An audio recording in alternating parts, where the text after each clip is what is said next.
Assalamu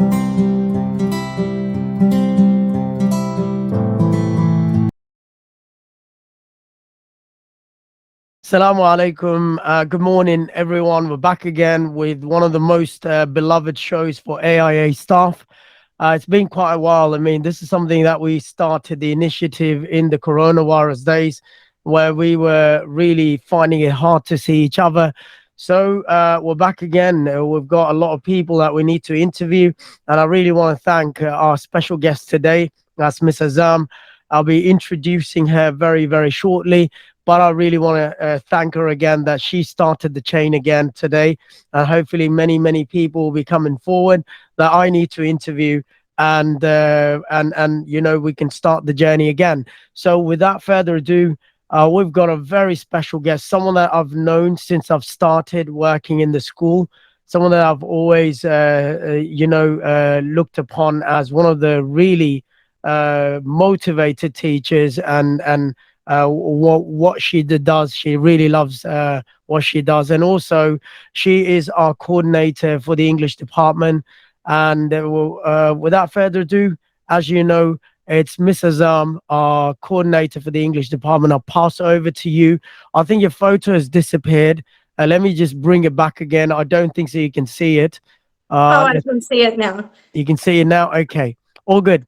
All right, tell us about yourself, Mr. Azam. I really want to thank you, and I want to give you a big salam and a big good morning to actually come back on this show and to start the chain again. Tell us about the photo first, and tell us about what you do in the school. Well, firstly, wa alaikum assalam, Sheikh Farhan. I am super excited to be here on your AIA talk show. I feel really important right now.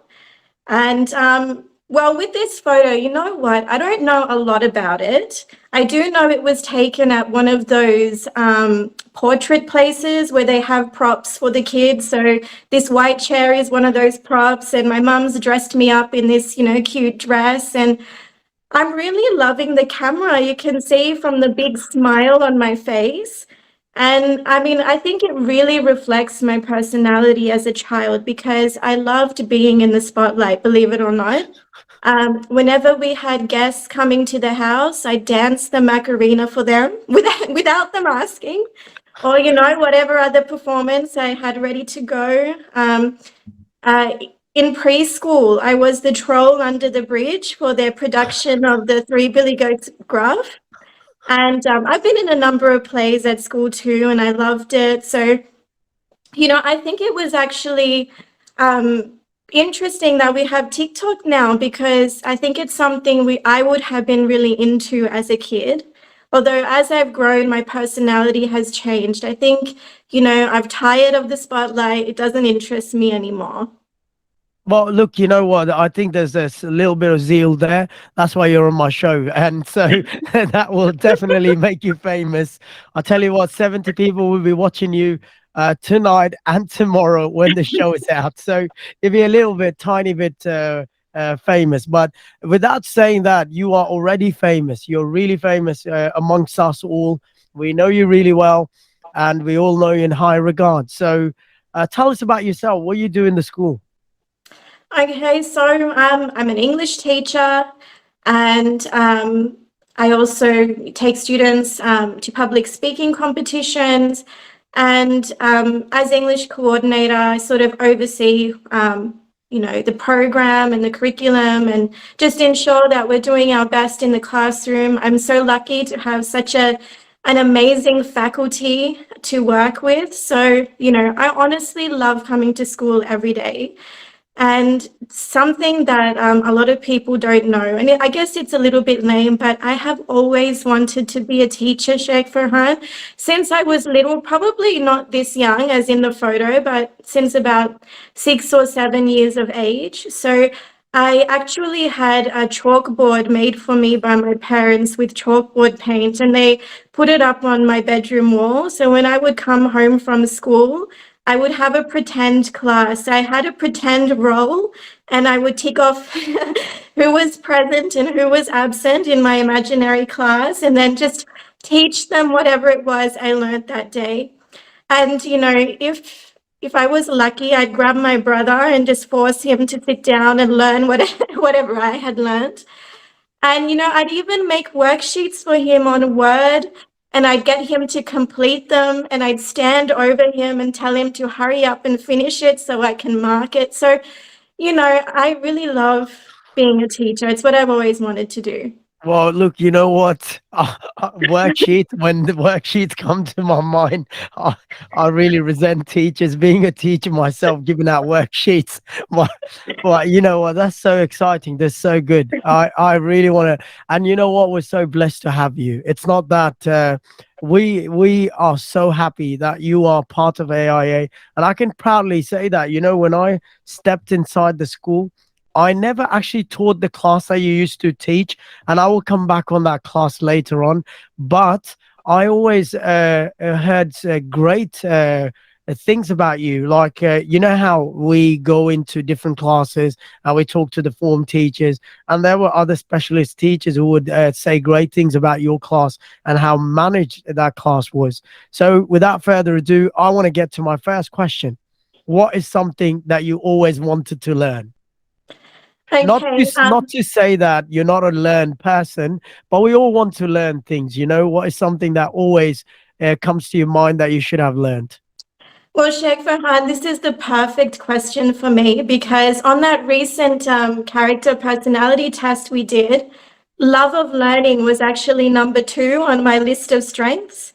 And just in general, before I get into what I want to learn at the moment, I have always loved learning. I mean, even in our religion, it talks about the importance of seeking knowledge from the cradle to the grave, that the status between a person who knows and who does not know is not the same. Other sayings, knowledge is power. So I have always wanted to learn. I love to learn. And basically, if I have the chance to learn something, whether it's anything to do with any of my hobbies or not, I do go for it. One of my favorite books when I was a kid was the Reader's Digest Book of Facts, and it was this massive sort of encyclopedia. And I used to go through it all the time, and there were all the flags, and there was just stuff about the world wars and diseases, and historical figures. Another book of mine from childhood, which is a treasured book, and I would get it for you if I could find it, but I've moved so many times and there are still things in boxes. But it's this massive book that I got in Pakistan called Everything There Is to Know About Everything.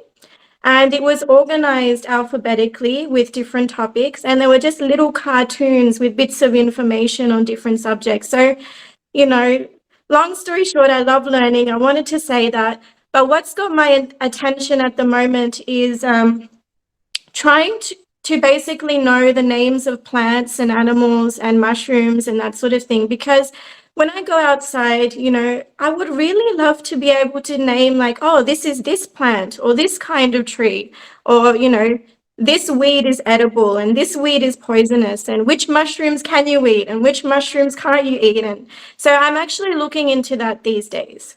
Well, that's amazing. As you spoke about books, as you can see in the background, I loved, growing up with books, and I actually really loved reading books. I have over 3,000 books. Wow, that is And impressive. and this is what we have is only 500 of those. And my space does not allow me to have a library. Hopefully, I can unpack these boxes and I can move into a place where I have, and my children, they love books as well. Although they don't read anything, they just mess the shelf, but they like books. That's the starting point, isn't it? They do. That is so good. It's inspiring, as you said. And if you do get that book, I'll be more than happy to actually have a look at that one. Well, it's very old, and I think it's got some of those cockroach poo stains on the sides. When a book has been around for a long time. So, Yeah, yeah, you I know, know. I mean, I've got those as well. You're right. They get those stain marks on them. yes, yes. I think I would like to invest in glass doors for my bookshelves one day, just That to it, keep them more protected. Yeah. Yeah, no, those ones are really good because they don't allow those glass doors actually help the books actually to stay neat as well. No dust collects on them as well. I think Yeah. that's a good investment. Like, people would never know why the teachers always invest in the books. They would think we're stupid. Like, I'll tell you what, I mean, if you were to even look into my life and if you were to do a budget of what I spend on, I spend more on books, and there are so many of these I've actually not even read as well. But it's just that, yeah, because you Mm. love books, and you will get time one day to read it, and it's something. On that note, I actually got a great book from the library which you should also read. The Okay. kindness, the kindness revolution. Oh, interesting. So this is basically a book about spreading kindness around you and your colleagues. Oh, lovely. No, I'll add it to my very long to read list. It is. All right, let's move on to my next question, which is okay, my next question. What is something you know really well? I don't know if I'd say I know it really well, but I really love to sew. So I'm really interested in making clothes. So I've made clothes for myself and also for my family. I'm interested in just the different fabrics, and if I see a really nice piece of clothing that I like to look at, how was it constructed, and I can't say that I'm a professional, seamstress or anything. Everything that I've learned is sort of just home taught by my mum and then just my own, out of my own interest. And I don't really follow patterns either. They're much too precise for me. I can't be bothered with all of the measuring. I just sort of, um, do it by eye. So I often have to unpick seams and try again. But yeah, I really love sewing. Look, I would say from the countries that we both come from, sewing's actually one of the hobbies that the girls actually take on. It's a long journey of generations where grandmothers teach their daughters, and the daughters teach their daughters, and it keeps on passing down. Yeah, no, I can't wait to teach my daughter as well. Although, what was difficult with having my mum teach me is that I'm left-handed and my mum is right-handed. So that was a little bit of a challenge because I had to do everything sort of turned the opposite way from what my That's mum right. was showing me. It could be a challenge. You're definitely right on that one. All right, is there anything, it's with the teacher's life. It's not just that we always wanted to, we know well. We know so many things well. It's that we forget. We just think, okay, yeah, I think I know that one well. Yes, well, as humans, definitely we can't know everything well. We always say, as Muslims as well, we always speak about our deficiencies, and we say, look, we are not perfect, but yeah, there are still some things. I can tell you one thing you know really well: classroom management. Well, I don't know if I know it really well, but I think, Alhamdulillah, it goes well for me. You know what? Why I say that? When I was a teacher, when I started, first time ever teaching AIA, that's my first career of teaching.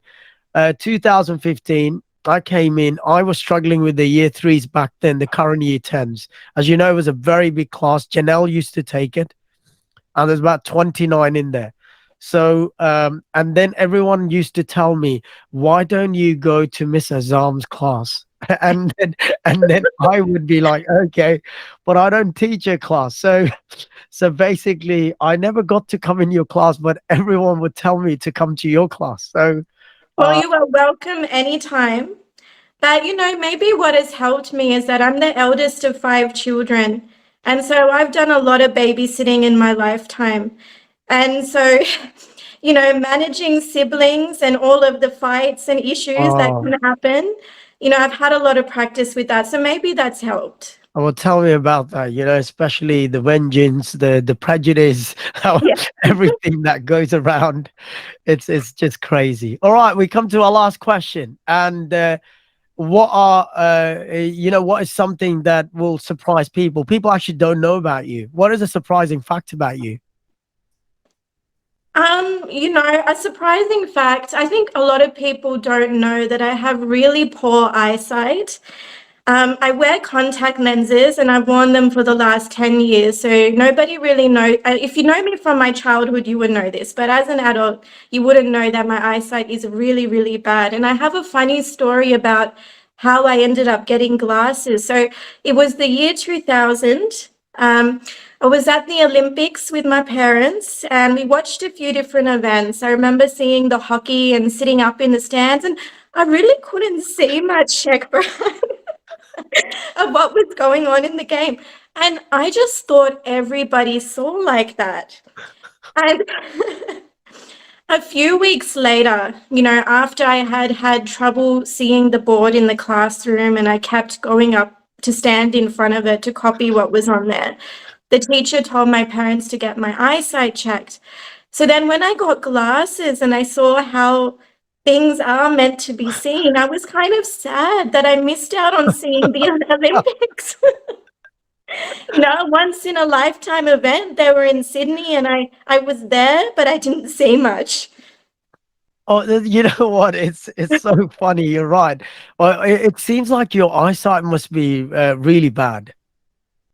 Oh, it is. But you know what? I wear those contact lenses that you can sleep in. So you put them in for the month and it feels like I have normal eyesight for the month. But when I take them out to change them, that's when I sort of get a little scare of how bad my eyesight is, because I literally can't see anything beyond my nose. Everything's blurry. Well, have you ever looked into that laser treatment? They say, you get your eyesight straightened up for at least 10 to 15 years. I think one day, inshallah, I'll definitely consider that. Also, one of the other surprising facts people actually don't know about you, you're a prolific writer. Yeah, so some people don't know this. I actually have my book here of poems, the Hijab Files. I think it's in the library as well at school.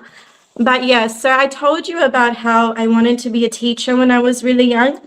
I also wanted to be a writer when I was really young as well, because I loved reading and I wanted to have that same impact on others that books had on me.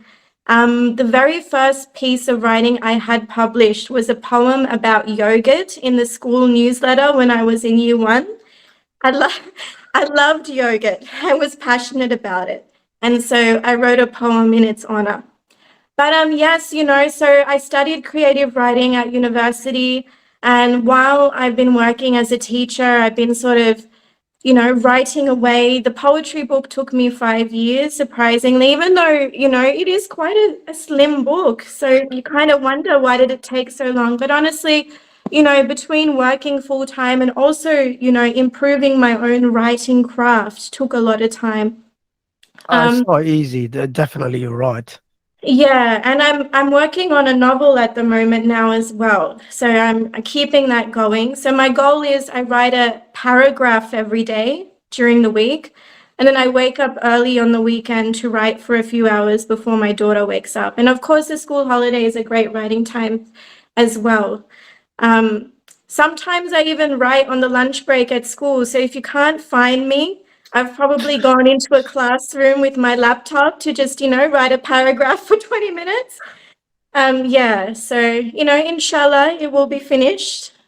I'm not going to be doing a spoiler over here, not asking you the name of the novel, but you know what? I will give you a best of du'as and best of lucks, inshallah, that you actually get that published. And I have a zeal, a motivation as well to write a book as well, but it's more theological, nothing to do with novels or Hmm. poetry, far away from poetry. Wouldn't be even to put a stanza together. So, uh, but, but yeah.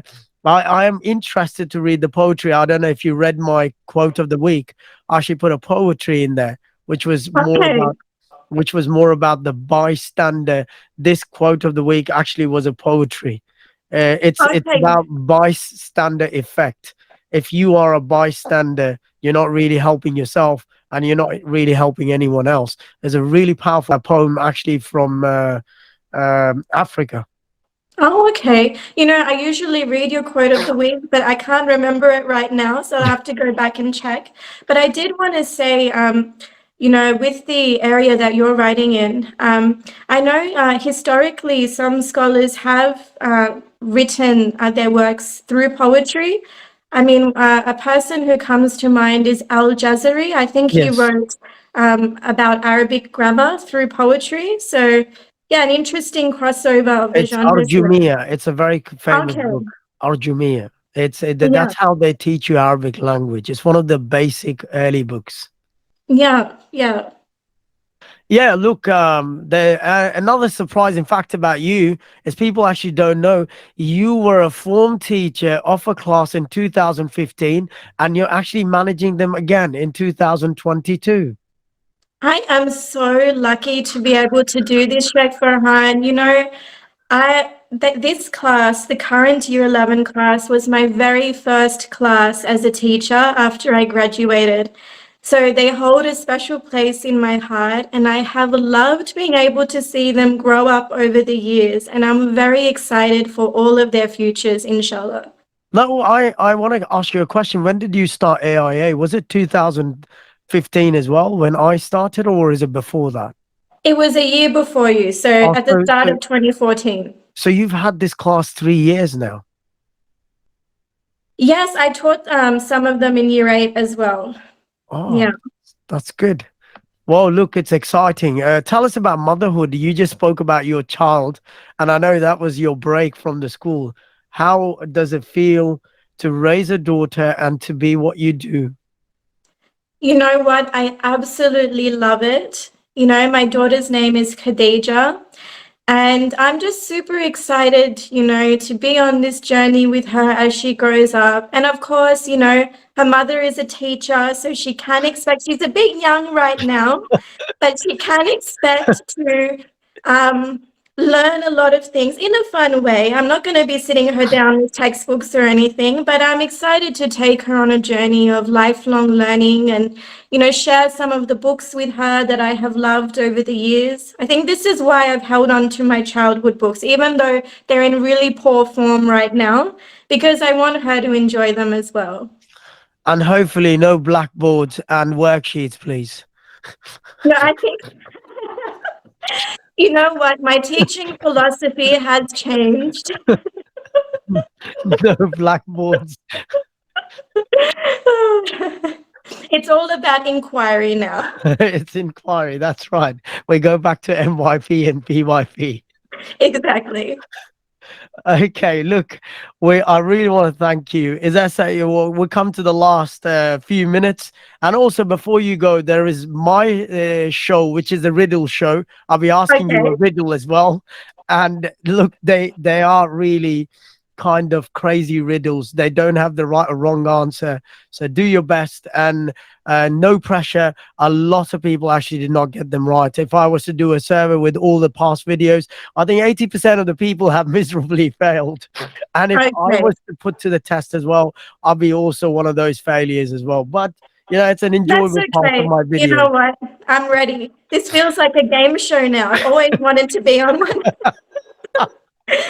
Well, finally, before we go to the game show part, I would like an advice from you to for all of us. What would you like to tell us? I mean, we are in those difficult times, even though coronavirus is gone, but we are still in those times. We're looking for advices, something that you can help all the staff, and they'll be listening later on. What's something that you want to tell us? I just think that you need to look after yourself, so your work is important, but yourself, your family, your health are important as well. So, always make time for yourself, take breaks when you need them, So just check in with yourself and look after yourself.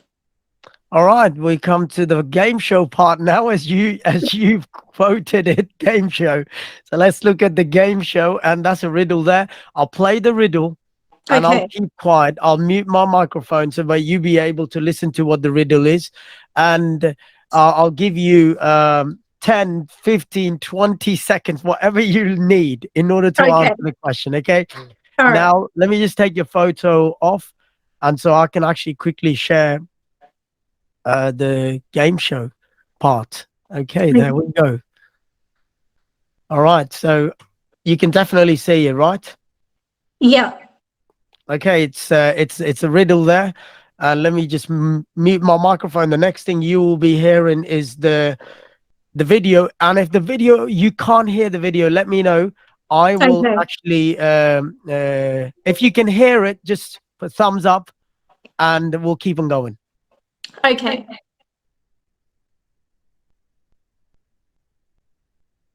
Riddle number 5. The prisoner hat riddle. The 4 criminals are lined up on some steps. They are all facing in the same direction. A wall separates the 4th man from the other 3. So, to summarize, Man 1 can see Men 2 and 3. Man 2 can see Man 3.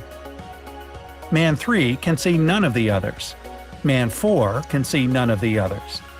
The criminals are wearing hats. They are told that there are 2 white hats and 2 black hats. The men initially don't know what color hat they are wearing. They are told to shout out the color of the hat that they are wearing as soon as they know for certain what color it is. They are not allowed to turn around or move. They are not allowed to talk to each other. They are not allowed to take their hats off. Who is the first person to shout out and why?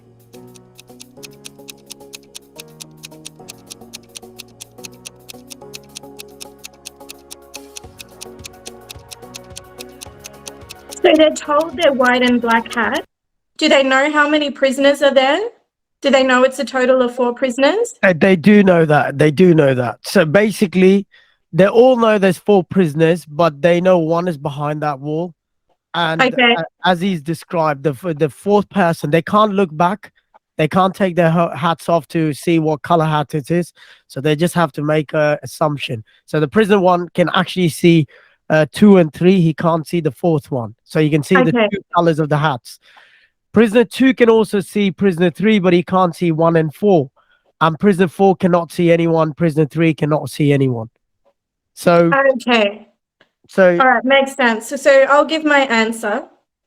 I think prisoner 4 will shout out because he can't see anyone. It's going to be a stab in the dark, so might as well just make a guess. all right, let's see if you've got the right answer on the game show. But remember, there is no prizes after this. So Okay. let's see if Just glory and honor. Sheikh yeah, Farhan. that's right. That's just glory. Okay, let's see if this is the right answer. Let's play the video. Man 2 will shout out after some time. Here's why. Man 3 and 4 cannot see the other hats. Man 1 sees a white hat and a black hat and knows that his hat can be black or white. Man 2 sees one black hat, but if he is also wearing a black hat, it would be obvious to Man 1 that he is wearing a white hat. Since Man 1 did not shout out, Man 2 concluded that he himself is wearing a white hat. All right. Because That makes sense. Because they knew there was 2 black hats. They knew there were 2 Hmm. white hats. So he knew the Mm. person behind him can see 2 hats. Why didn't he shout out? So he just took the punt. Well, man 2 was very clever. He was. I believe he was a teacher. Okay, look, I really want to thank you. I want to thank you from the bottom of my heart, and thank you for being on this show. And as I said, it's a motivation for other people. You've started the chain again. There's about 20 staff members I still have to interview. And if we can do it every weekend, we can have like a little AIA talk show that we can sit down with our families. And if you haven't watched the earlier videos, we've got about 40 interviews. So you can actually look into all the other teachers that have actually given the interview. So most of the new teachers are the ones who we don't have. But all the other old teachers are in there. The other interview is, no, I am actually not interviewed as of yet.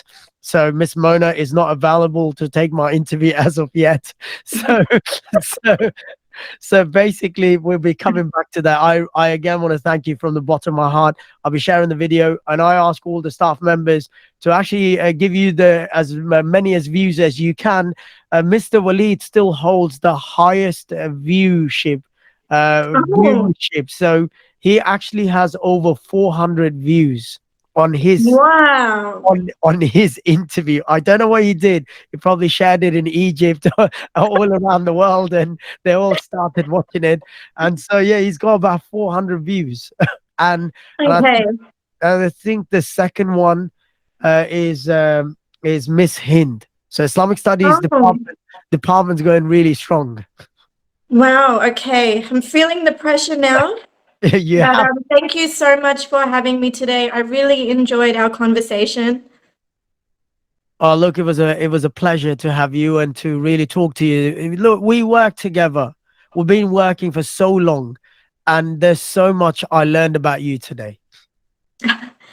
Yeah, no, I mean, there were things that I sort of learned about myself thinking about the questions too. And you know, we don't often get to reflect on our childhood with each other. So it was kind of nice to go back in time.